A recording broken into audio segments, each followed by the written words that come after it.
Is it time, do you think, for the Bank of England to intervene, Vicky?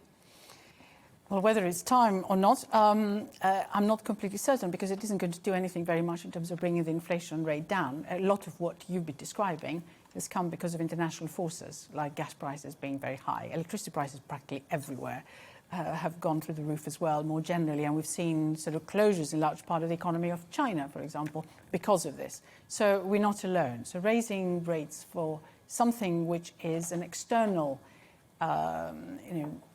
fact that has hit us may not have the desired effect. On the other hand, you're going to have to raise interest rates at some point. They have been incredibly low.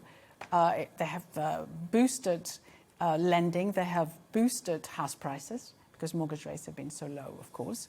They have helped the economy through the pandemic, without any doubt. Loads of firms borrowed very cheaply under some schemes that the government had put in place. So that's been good news for them.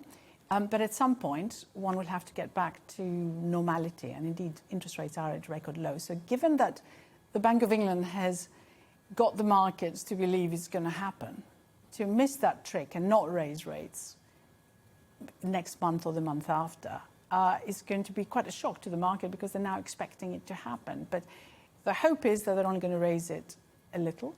It will make very little difference. But for them, every increase in interest rates also means that servicing the huge debt we have is going to also make it much, much more expensive for them to do so. So Vicky, I mean, you're an economist, so you can help my viewers understand. They might have a couple of questions. Firstly, the inflation, we're hearing that it's rising in record speed, but how much of this is a genuine, sustainable rise, and how much of it is a temporary, almost knee-jerk reaction to coming out of the pandemic? Because when I think of some of the things that I've seen the prices increase on, I'll admit, I'm talking about, for example, my local pub.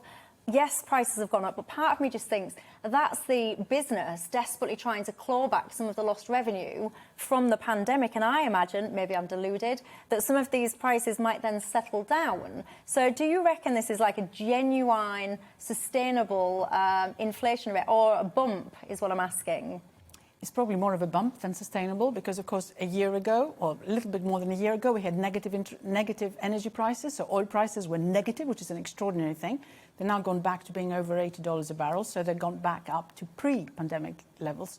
In fact, above pre-pandemic levels right now. And gas prices have gone up by anywhere between 4 and 10 times, which is extraordinary, because we had a cold winter, and we may have another cold winter. There is some supply constraints out there, so maybe that will last for a little bit longer.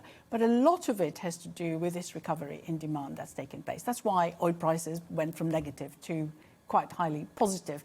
And that's why, let's say, when you look at the consumer price index, clothing has gone up, because last year there were cuts in prices, very significant ones.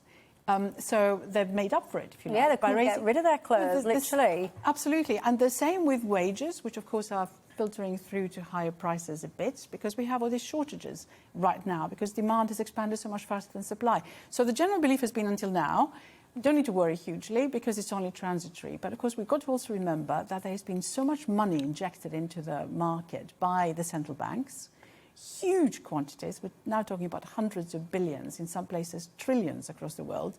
And if that money just still stays there and gets then circulated, then that has led to an increase in the amount that we can buy, if you like. So if you don't do something to withdraw some of this, or make it perhaps more expensive to use it, then we may end up with some of that inflation being permanent.